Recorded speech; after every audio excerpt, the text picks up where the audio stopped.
are what you look at. This is a quote from Olga Tokarczuk's book, Flights. I like this quote because it applies as much to your personal development as it applies to the hedge fund business. Your portfolio of tomorrow is defined by what you're looking at today. I want to talk about this and other ideas from Olga's book. I'm going to do a more thorough review of the book once I finish the book, but I'm kind of halfway through the book right now.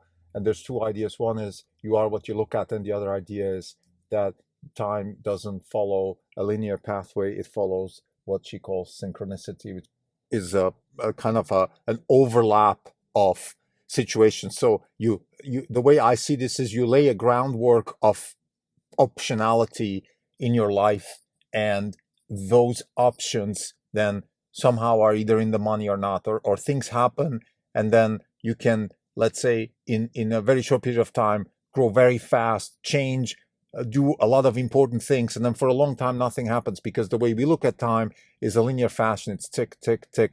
The way she looks at time, and I think this is really how nature works, is it's more like sometimes things happen and sometimes they don't happen, and they depend on what she called synchronicity. This is Not Even Wrong podcast. It's May 4th, 2021. This is Krim Delco. For the day, the fund is down 2.3%. For the year, we are down 7.3%. The market for the year is up 9.5%. We're underperforming by roughly 17%. I think this underperformance is mainly driven by, it's driven obviously by our positions, Tesla and our biotech index. But the main reason, I think, is that we have a sell-off in particularly ARK Invest type stocks, and ARK Invest is very large in those stocks also. That is driven by the whole conversation of interest rates and inflation, and sort of the trade of going away from growth and optionality towards more near-term value stocks. We have obviously, we have talked about this before, and I think I just want to mention here before I go into the discussion of today's topic that we are very comfortable with Tesla and the biotech index, that we are expecting some turmoil in terms of repositioning of funds, but over the long term, these stocks will perform and generate that kind of returns that we expect. Now let's get back to the discussion. We have this great idea, I think, which is you are what you look at. I think it applies, like I said, to personal development as much as to the hedge fund business. And here's what this really means. Your daily agenda is who you're going to be tomorrow. Whatever you do today. So if you wake up in the morning and you do push-ups and you read a poem and you read a healthy breakfast, you're going to be a better human being than if every day you do, let's say you check your social media and you get obsessed with stock prices, and you just follow up on emails that lead to nowhere, and I don't know, things like that. I think a lot of people probably resonate with that. They probably would say, oh yeah, I know this. I waste half my day doing this, doing that. I think Olga says it in her book, like, you are what you look at. You are what you look at. That defines you. I think it's also, I mean, there's these shortcuts. Let's say when you date and you say, okay, just show me your playlist, show me your app collection on the iPhone, and I can see who you are. I think we humans, we have that ability, or we do that. I mean, this is not something that only PhDs and academics do. This is really something that everybody kind of does. It's like, okay, show me who you are by just show me what you actually care for. Show me where's your attention? What is your attention span?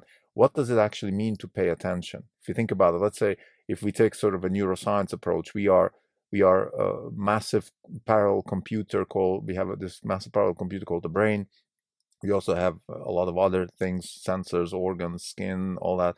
So we take in all this information, we process this information, and of course, the information that we process is a function of where we pay attention to. For example, we don't pay attention to how trees evolve around us on a daily basis. We don't do that, but we do pay attention to our email.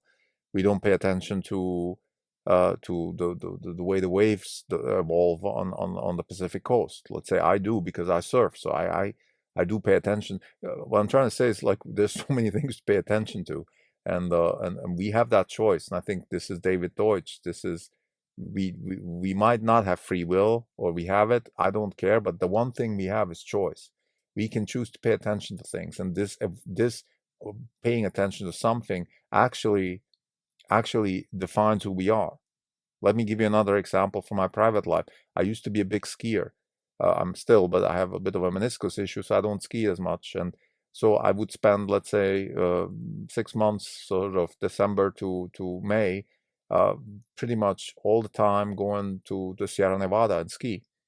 Now, this changes the way I think about nature. This changes the way I feel about the mountains, and just my mental state changes, the things I pay attention to. Let's say I spend a lot of time in Reno.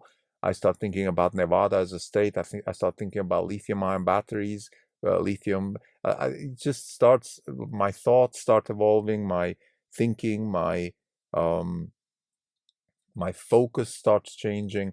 Now, this year, I've spent basically the last 5-6 months driving, doing road trips up and down the Pacific coast, surfing. It's just a whole different experience. I understand California much better. I understand the Central Coast, the Northern Coast, the Southern Coast. These are things that you just start evolving in your emotions, your feelings, your brain starts evolving around those topics. And I think this is now, let me arch back to the business. This is exactly how you make returns. Let's say we have this mission to generate wealth by investing in fundamentally new concepts and engineering practices with large impact. Now, how do we fulfill that mission? Well, we have to find ways to do that. And the way we do that is we pay attention to technologies that have very large impact. And we find the entrepreneurs that can instantiate scientific and technological knowledge into products and services that actually generate large impact. But we have to do this today. We can't be checking our email all day and then hoping that somehow we get to ideas that that will proliferate into generating wealth. Lastly, on this topic, about 5-6 years ago, I made a conscious choice. For example, I have a few rules around, let's say, checking the news. I spend no more than 20 minutes per day checking news. I do. Let me caveat that: business related, financial news, 20 minutes per day. I do check, let's say, scores, soccer scores. I watch, comedians and stuff like that, which could be counting as news, but that's entertainment. That's different. When I work, I'm not checking the news. Why? Because I don't want to be checking the news. I don't want to become somebody that knows the news. Knowing the news is not going to make me any money. So I'm not paying attention to that. And this is what I think Olga also means. You are what you look at. So I am not looking at the news. So I'm not somebody that knows the news. At least that I'm 100% sure. So the second idea I wanted to discuss today from the book Flights is the idea of synchronicity. Now, what does that mean? I think Olga, in her book, she talks about time as a linear, perceived linear aspect of reality, but in fact it's not. And what that means is I think there's multi-dimensions here. There is certainly a time clock. There is a clock that ticks. If it really ticks or not doesn't really matter. For us, it ticks. And I think that the importance of that is for us to organize ourselves around a linearly ticking time clock. Maybe that's the wrong way to do it, but that's how we chose to organize our lives. We wake up in the morning, let's say 7 a.m., and then we do something at 9 a.m., and the kids go to school, and we pick them up at lunch. These are things that we do. That's how we organize our lives. Now, I think it's a very important, particularly for wealth generators, particularly for people that want to bring change to the world, to not operate like that. And I think, let's say, entrepreneurs like Elon Musk definitely are not like that, because that's not how it works. You don't linearly progress in life. You progress through heaps and bounds. Or what that means is, and I think this is what the concept of synchronicity means, you lay certain things down. You lay down certain, let's call them options.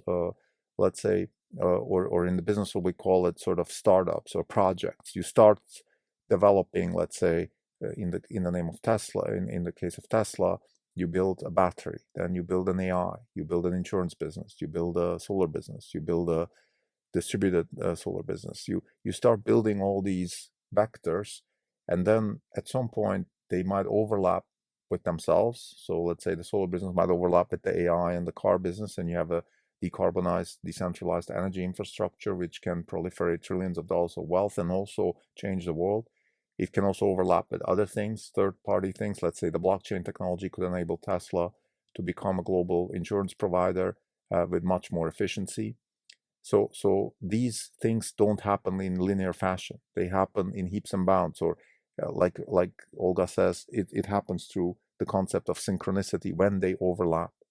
And I think that is very, very important to understand for several things. Number one, you have to admit to yourself that you will not be able to generate wealth in a linear fashion. This is very important. Number two, you have to lay the groundwork. So this goes back to the first topic of this episode.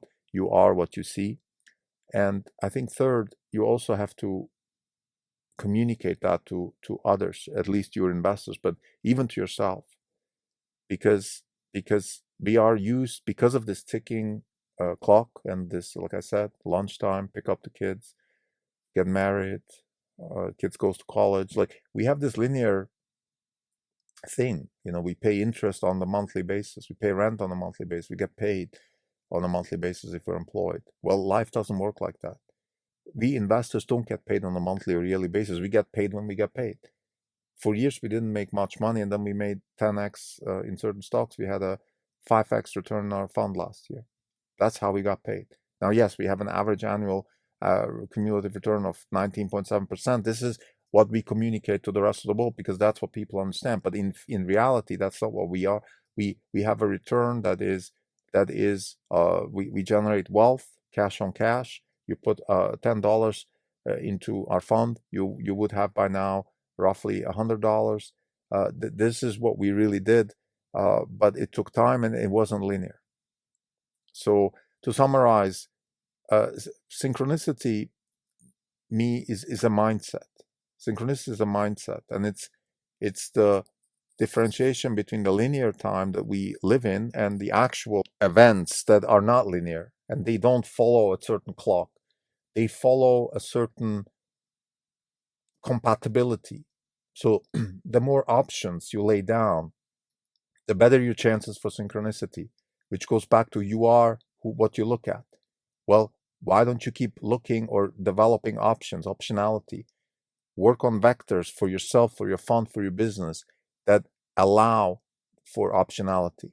So as opposed to doing things that everybody else is doing, incrementalism, that has very little optionality, and you're at risk of entropy, meaning you're at risk of destruction, versus if you build optionality, like that, let's say Tesla is doing or the CRISPR companies are doing, you have this chance that somehow, because of the synchronicity, you can all of a sudden leap forward and generate much more wealth than if you just look at it from today's perspective in a linear fashion.